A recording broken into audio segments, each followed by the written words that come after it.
श्रीमती प्रियंका गांधी वाड़ा।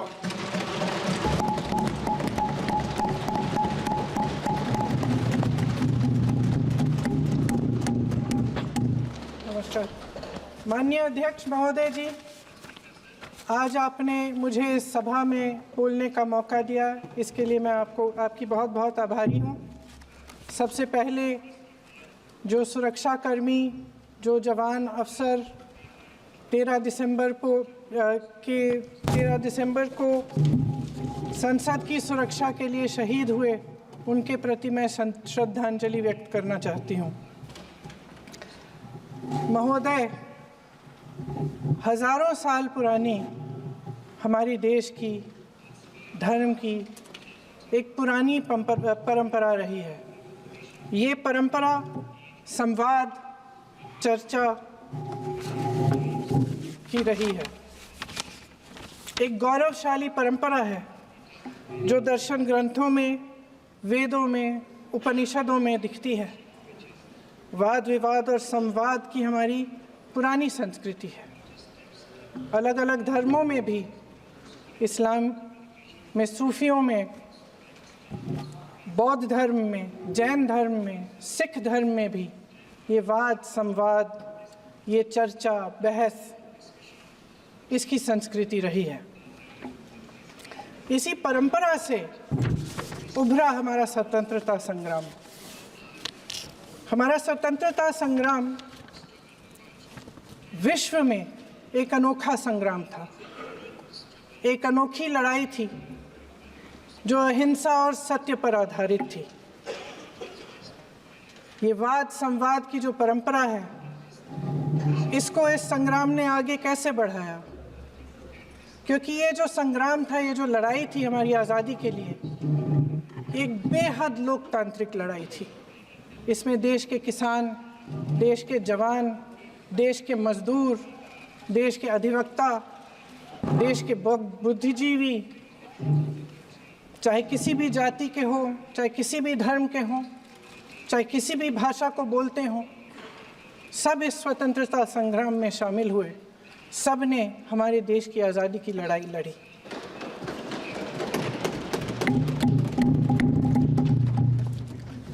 और उसी आज़ादी की लड़ाई से एक आवाज़ उभरी जो हमारी देश की आवाज़ थी। वो आवाज़ ही आज हमारा संविधान है। साहस की आवाज़ थी, हमारी आज़ादी की आवाज़ थी, और उसी की गूंज ने हमारे संविधान को लिखा और बनाया। ये सिर्फ एक दस्तावेज नहीं है। बाबा साहेब अम्बेडकर, मौलाना आज़ाद जी, राजगोपालाचारी जी और जवाहरलाल नेहरू जी और उस समय के तमाम नेता, जैसे आपने कहा,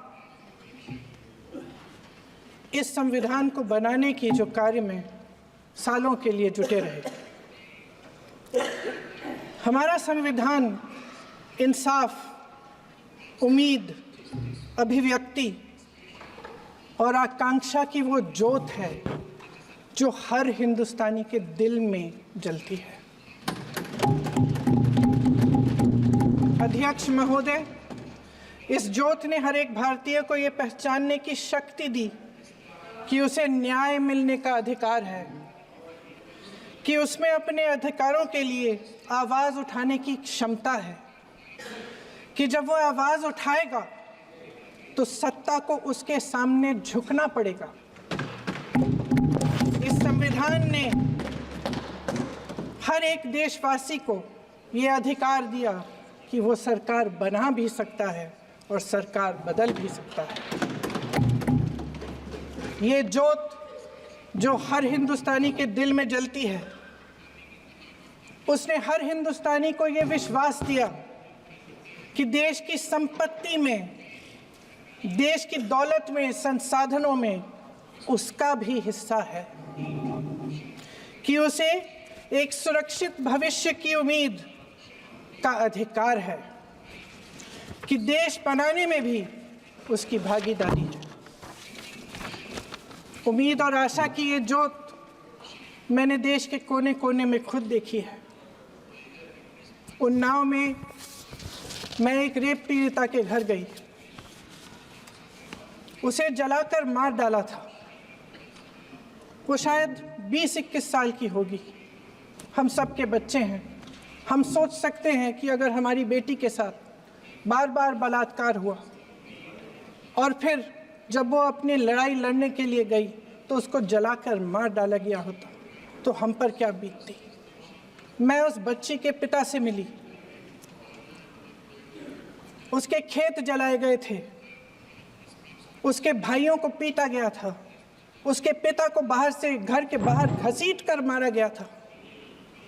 उस पिता ने मुझे बताया कि बेटी, मुझे न्याय चाहिए। मेरी बेटी अपने एफआईआर को दर्ज करने के लिए जब ज़िले में गई तो उसको मना किया गया। अगले ज़िले में जाना पड़ा उसे। वो रोज़ सुबह 6 बजे उठकर तैयार होकर अकेली अपने मुकदमे को लड़ने के लिए अगले ज़िले में ट्रेन से जाती थी। उसके पिता ने मुझे कहा कि मैंने उससे कहा, बेटी अकेले मत जाओ, छोड़ दो ये लड़ाई। लेकिन उसकी बेटी ने उसको जवाब दिया कि नहीं पिताजी, मैं अकेली जाऊंगी, मैं लड़ूंगी, ये मेरी लड़ाई है, मैं इसको लड़ूंगी। ये लड़ने की क्षमता, ये हिम्मत उस लड़की को और करोड़ों भारत की नारियों को हमारे संविधान ने दी। आगरा में मैं अरुण वाल्मीकि के घर गई।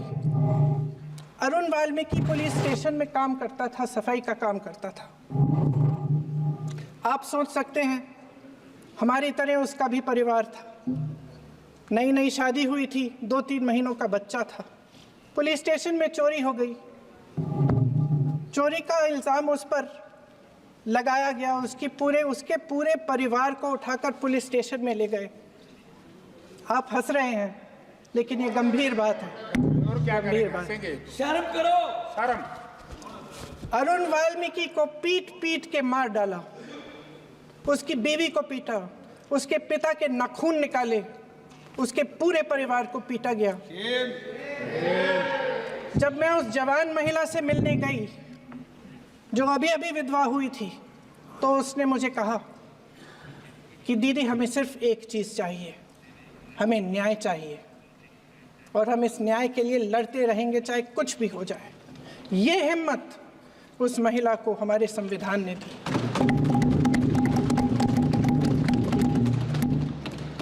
संभल के कुछ लोग आए थे हमसे मिलने जो मृतकों के परिवार के सदस्य थे। उसमें 2 बच्चे थे, अदनान और उजैर। आप सुनिए। उसमें 2 बच्चे थे, अदनान और उजैर। एक बच्चा मेरे बच्चे की उम्र का है, दूसरा उससे छोटा 17 साल का है। दर्जी के बेटे थे। दर्जी का एक ही सपना था कि वो अपने बेटों को पढ़ाएगा, लिखाएगा। एक बेटा डॉक्टर बनेगा, एक बेटा भी सफल होगा दूसरा बेटा भी अपने जीवन में सफल होगा। उनके पिताजी हर रोज उनको स्कूल छोड़ते थे। उस दिन भी स्कूल छोड़ने के बाद अपनी दुकान में चले गए। उन्हें पता नहीं था कि विवाद हो रहा है। उन्होंने भीड़ देखी, घर आने की कोशिश की तो पुलिस ने गोली से मार डाला। वो 17 साल का बच्चा अदनान मुझसे कहता है, वो 17 साल का बच्चा अदनान मुझसे कहता है कि मैं बड़ा होकर डॉक्टर बन के दिखाऊंगा, मैं अपने पिता का सपना साकार करूंगा। ये सपना, ये आशा उसके दिल में हमारे संविधान ने डाली। अध्यक्ष महोदय, हमारे देश के करोड़ों देशवासियों के संघर्ष में, अपने अधिकारों की पहचान में, इनकी कठिन से कठिन परिस्थितियों से लड़ने की अपार हिम्मत में और देश से न्याय की अपेक्षा में हमारे संविधान की ज्योत जल रही है। मैंने हमारे संविधान की ज्योत को जलते हुए देखा है और इसके साथ साथ ये भी समझा है कि हमारा संविधान एक सुरक्षा कवच है। एक ऐसा सुरक्षा कवच है जो देशवासियों को सुरक्षित रखता है, न्याय का कवच है, एकता का कवच है और अभिव्यक्ति की आज़ादी का कवच है। दुख की बात यह है कि मेरे सत्ता पक्ष के साथी जो बहुत बड़ी बड़ी बातें करते हैं, इन्होंने इन 10 सालों में ये सुरक्षा कवच, सत्ता पक्ष के मेरे साथियों ने ये सुरक्षा कवच तोड़ने का पूरा प्रयास किया है। संविधान में सामाजिक, आर्थिक और राजनीतिक न्याय का वादा है। ये वादा एक सुरक्षा कवच है जिसको तोड़ने का काम शुरू हो चुका है।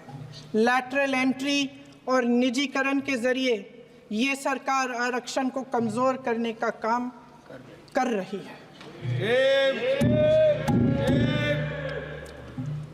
अगर लोकसभा में ये नतीजे नहीं आए होते तो ये संविधान बदलने का काम भी शुरू कर लेते। सच्चाई ये है अध्यक्ष महोदय कि आज संविधान बार बार इसलिए कह रहे हैं क्योंकि इस चुनाव में इनको पता चल गया कि इस देश की जनता ही इस संविधान को सुरक्षित रखेगी, कि इस चुनाव में हारते हारते जीतने से इन्हें एहसास हुआ कि ये संविधान बदलने की बात इस देश में नहीं चलेगी। आज जनता की मांग है कि जाति जनगणना हो। सत्ता पक्ष के मेरे साथी ने इसका जिक्र किया। ये जिक्र भी आज इसलिए हो रहा है क्योंकि चुनाव में ये नतीजे आए।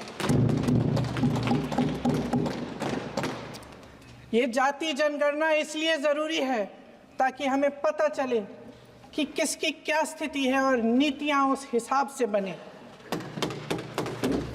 इनकी गंभीरता का प्रमाण ये है कि जब चुनाव में पूरे विपक्ष ने जोरदार आवाज उठाई कि ये जाति जनगणना होनी चाहिए, तो इनका जवाब देखिए। इनका जवाब भैंस भाग भैंस चुरा लेंगे, मंगलसूत्र चुरा लेंगे, इनका ये जवाब था। ये गंभीरता है इनकी जाति जनगणना पर। महोदय, हमारे संविधान ने आर्थिक न्याय की नींव डाली, किसानों, गरीबों और को जमीन बांटी, भूमि सुधार किया, जिसका नाम लेने से कभी कभी आप झिझकते हैं और कभी कभी उनका नाम धड़ाधड़ इस्तेमाल किया जाता है अपने आप को बचाने के लिए। उन्होंने HAL, BHEL, SAIL, GAIL, ONGC, NTPC, railways, IIT, IIM, oil refineries, तमाम PSU बनाए। अध्यक्ष महोदय, उनका नाम पुस्तकों से मिटाया जा सकता है, उनका नाम भाषणों से मिटाया जा सकता है, लेकिन जो उनकी भूमिका रही इस देश की आज़ादी के लिए और इस देश के निर्माण के लिए, वो इस देश से कभी मिटाया नहीं जा सकता। 75 सालों में जनता का भरोसा रहा कि नीतियाँ बनेंगी तो जनता की भलाई के लिए बनेंगी। जल जंगल जमीन का अधिकार मिला आदिवासी भाई बहनों को। इंदिरा जी ने बैंकों का राष्ट्रीयकरण करवाया, खदानों का राष्ट्रीयकरण कराया। कांग्रेस और यूपीए की सरकारों में शिक्षा का, भोजन का अधिकार मिला। 75 सालों में जनता का भरोसा मिला। पहले संसद चलती थी तो जनता की उम्मीद होती थी कि सरकार महंगाई और बेरोजगारी पर चर्चा करेगी, कोई उपाय निकालेगी, कोई रास्ता निकालेगी। लोग मानते थे कि अगर कोई नई आर्थिक नीति बनेगी तो देश की अर्थव्यवस्था को मजबूत बनाने के लिए बनेगी, तो भारतीय बाजार को मजबूत बनाने के लिए बनेगी, उनके भविष्य को मजबूत बनाने के लिए बनेगी।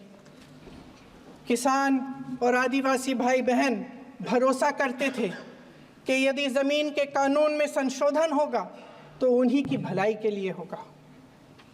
आप नारी शक्ति की बात करते हैं, आज चुनाव की वजह से शायद इतनी बातचीत हो रही है नारी शक्ति के बारे में, क्योंकि हमारे संविधान ने महिलाओं को ये अधिकार दिया, उनकी शक्ति को परिवर्तित किया वोट में। और आज आपको पहचानना पड़ रहा है कि महिलाओं के बिना, कि नारी शक्ति के बिना ये सरकारें नहीं बन सकती हैं। इसीलिए आज आप नारी शक्ति की बातें दोहरा रहे हैं। जो आप नारी शक्ति का अधिनियम लाए हैं उसको लागू क्यों नहीं करते? वो 10 साल बाद लागू क्यों होगा? क्या आज की नारी 10 साल इंतजार करेगी उसके लागू करने के लिए? क्या बात है, क्या बात है।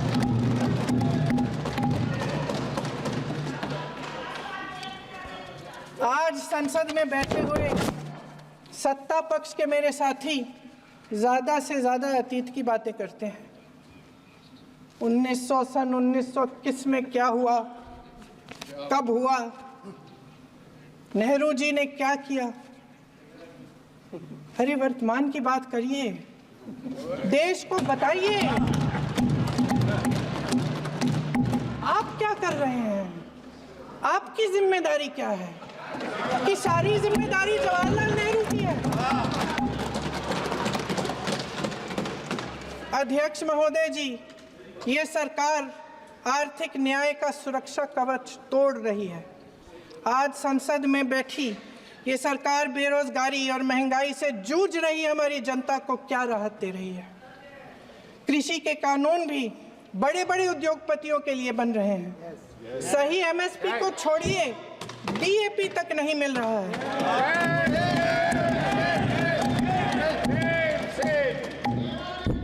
वायनाड से लेकर ललितपुर तक इस देश का किसान रो रहा है। आपदा आती है तो उसको कोई राहत नहीं मिलती। भगवान भरोसे है आज इस देश का किसान, उसको छोड़ दिया गया है। आज हिमाचल में देखिए, जितने भी कानून बने हैं वो सब बड़े बड़े उद्योगपतियों के लिए बन रहे हैं। हिमाचल में जो सेब उगता था, उसके जो छोटे छोटे किसान हैं वह रो रहे हैं, क्योंकि एक व्यक्ति के लिए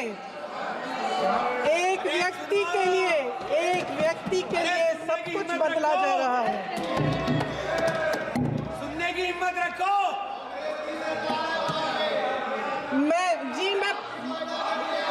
अध्यक्ष महोदय जी, अध्यक्ष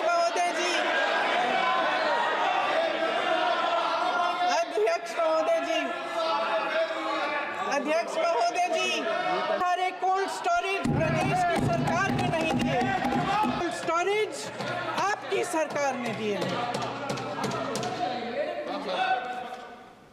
देश देख रहा है कि एक व्यक्ति को बचाने के लिए 142 करोड़ देश की जनता को नकारा जा रहा है।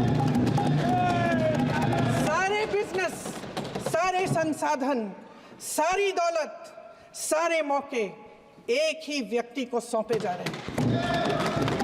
सारे बंदरगाह, एयरपोर्ट्स, सड़कें, रेलवे का काम, कारखाने, खदाने, सरकारी कंपनियां सिर्फ एक व्यक्ति को दी जा रही है।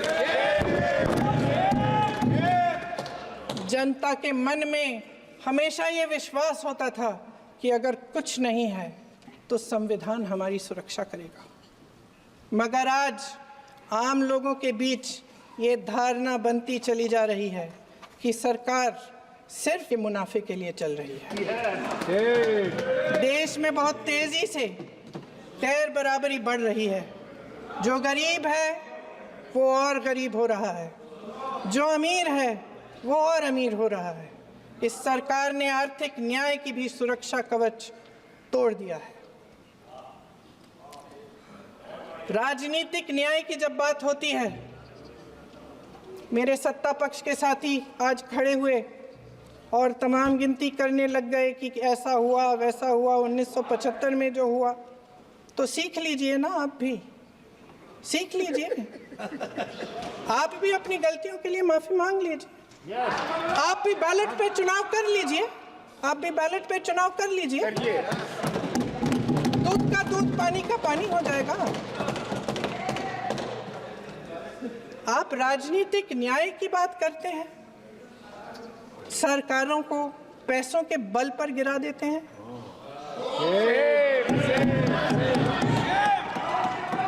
मेरा आग्रह है कि अपन संविधान में सकारात्मक बोले।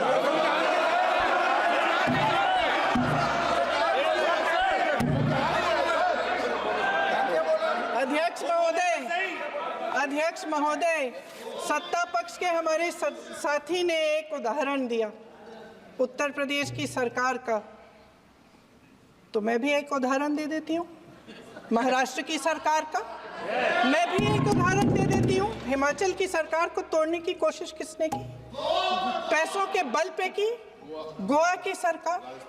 तमाम उदाहरण है। राजस्थान की क्या ये सरकारें जनता ने नहीं चुनी थी? क्या संविधान इन पर लागू नहीं था? पूरी देश की जनता जानती है कि इनका हंसती है, जानती है कि इनके यहाँ तो वॉशिंग मशीन है।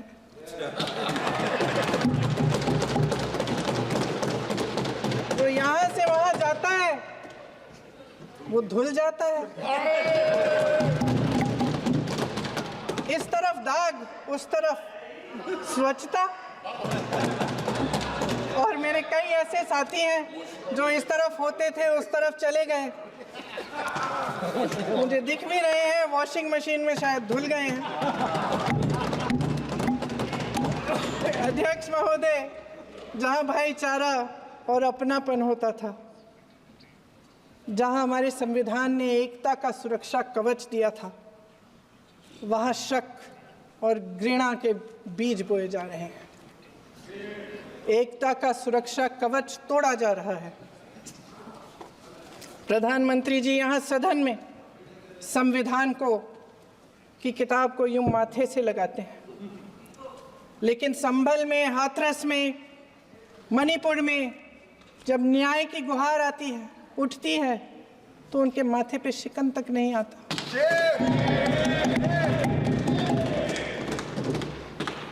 शायद समझ नहीं पाए हैं कि भारत का संविधान संघ का विधान नहीं है।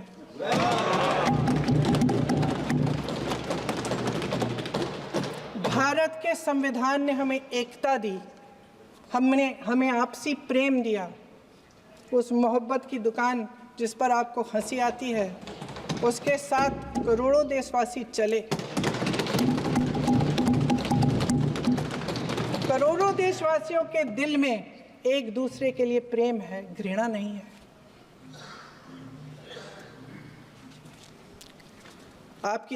इनकी जो विभाजनकारी नीतियां हैं, उसका नतीजा हम रोज देखते हैं।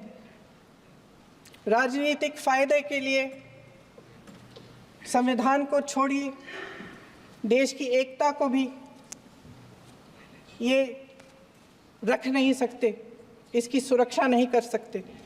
हमने संभल में देखा, मणिपुर में देखा।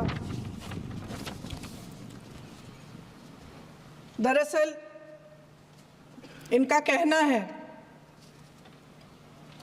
कि अलग अलग इस देश के अलग अलग हिस्से हैं, कैमरा लेकिन हमारा संविधान कहता है कि ये देश एक है और ये देश एक रहेगा। जहां खुला विवाद होता था, अभिव्यक्ति का सुरक्षा कवच होता था, इन्होंने भय का माहौल पैदा किया है। सत्ता पक्ष के मेरे साथी अक्सर 75 सालों की बात करते हैं, लेकिन इन 75 सालों में ये उम्मीद, आशा, ये अभिव्यक्ति की ज्योति कभी थमी नहीं, कभी बुझी नहीं। इस देश की जनता ने खुलकर आलोचना की, निडर होकर धरने किए, प्रदर्शन किए। जब जब जनता नाराज हुई, तब तब सत्ता को ललकारा, उसे चेतावनी दी, बड़े से बड़े नेताओं को कटघरे में खड़ा किया, उनसे जवाब मांगा, न्याय मांगा। इस देश के छोटे छोटे से नुक्कड़ की दुकानों में, चाय की दुकानों में, इस देश के घरों में, गलियों में, मोहल्लों में, अखबारों में, प्रकाशन घरों में, न्यायपालिकाओं में चर्चा कभी बंद नहीं हुई। लेकिन आज ये माहौल नहीं है। आज जनता को सच बोलने से डराया जाता है, धमकाया जाता है। पत्रकार हो या विपक्ष का नेता हो या किसी यूनिवर्सिटी का प्रोफेसर हो, छात्र संघ हो या कर्मचारियों का संगठन हो, सबका मुंह बंद कराया जाता है। किसी पे ईडी, किसी पे सीबीआई, किसी पे इनकम टैक्स, फर्जी मुकदमे लगवाए जाते हैं, जेल में डाल दिया जाता है, विपक्षी नेताओं को जेल में डाल दिया जाता है, उनको सताया जाता है। किसी को नहीं छोड़ा इस सरकार ने। देशद्रोही कह के उत्तर प्रदेश में मुझे याद है कुछ अध्यापिकाएं प्रदर्शन कर रही थी, उन पर मुकदमा डाल दिया देशद्रोही का, उन्हें देशद्रोही कह दिया। इन्होंने देश का पूरा माहौल भय से भर दिया है। इनकी मीडिया की मशीन झूठ फैलाती है, तरह तरह के आरोप लगाती है, और शायद वह भी भय में ही है। महोदय, मैं इस सदन को याद दिलाना चाहती हूँ कि ऐसा डर का माहौल देश में अंग्रेजों के राज में था। जब इस तरफ बैठे हुए गांधी की विचारधारा वाले लोग आज़ादी की लड़ाई लड़ रहे थे और उस तरफ वाली विचारधारा वाले लोग भय में रहकर अंग्रेजों के साथ साठ-गांठ कर रहे थे। लेकिन अध्यक्ष महोदय, भय का भी अपना स्वभाव होता है। भय फैलाने वाले हमेशा भय का खुद शिकार बन जाते हैं। ये प्रकृति का नियम है। आज इनकी भी यही हालत हो गई है। भय फैलाने के इतने आदी हो गए हैं कि खुद भय में रहने वाले हैं, चर्चा से डरते हैं, आलोचना से घबराते हैं। कई दिनों से हम मांग रहे हैं कि चर्चा करिए, लेकिन चर्चा करने की हिम्मत ही नहीं है।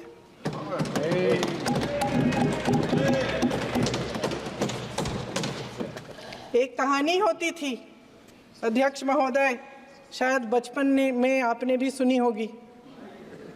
राजा भेष बदलकर बाजार में आलोचना सुनने जाता था। ये सुनने जाता था कि प्रजा मेरे बारे में क्या कह रही है, मैं सही रास्ते पे चल रहा हूँ कि नहीं। लेकिन आज का राजा, भेष तो बदलते हैं आज के राजा, शौक तो है उनको भेष बदलने का, लेकिन न जनता के बीच जाने की हिम्मत है और न आलोचना सुनने की। महोदय, मैं तो सदन में नहीं हूँ।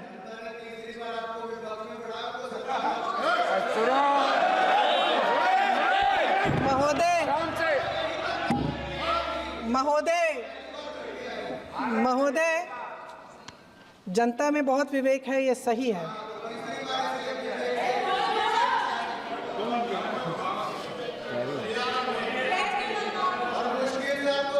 अच्छा महोदय, मैं सदन में नहीं हूँ, कुछ, हाँ ठीक है, मैं सदन में नहीं हूँ, मात्र 15 दिनों से आ रही हूँ।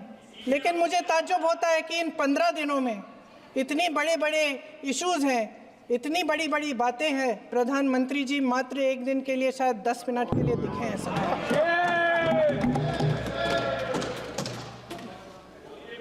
बात यह है अध्यक्ष महोदय जी कि ये देश भय से नहीं, साहस और संघर्ष से बना है। इसको बनाने वाले देश के किसान, जवान, देश के करोड़ों मजदूर और गरीब जनता है। संविधान इनको साहस देता है। मेहनती मिडिल क्लास है। और इस देश के जो करोड़ों देशवासी हैं, जो रोजाना भयंकर परिस्थितियों का सामना करते हैं, उनको साहस देता है। वायनाड में जो आपदा आई, उसमें एक छोटा लड़का था 17 साल का। 6 घंटों के लिए उसने अपनी माँ को बचाने की कोशिश की। 6 घंटों के लिए आप सोच सकते हैं कि अगर नदी की धारा बह रही है, नाराज है, आप अपनी माँ को पकड़े हो, 6 घंटों के लिए पकड़े रखते हो कि मेरी माँ बच जाएगी, और अंत में वो माँ भी बह जाती है। उस लड़के का साहस, उन महिलाओं का साहस जो पीड़ित हैं लेकिन फिर भी अपनी लड़ाई लड़ रहे हैं, उन संभल के बच्चों का साहस जिनके पिताजी अभी अभी गुजर गए लेकिन फिर भी उनके सपनों को साकार करने की हिम्मत है, उनका साहस है, वो साहस इस संविधान ने दिया है।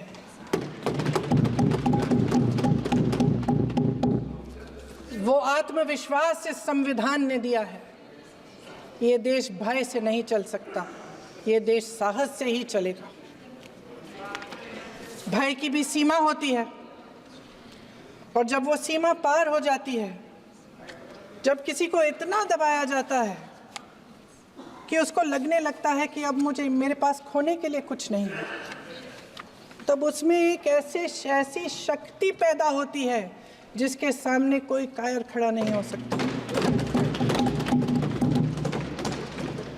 ये देश कायरों के हाथों में ज़्यादा देर तक कभी नहीं रहा है। ये देश उठेगा, ये देश लड़ेगा, सत्य मांगेगा, सत्यमेव जयते। जय हिंद। अगले मैडम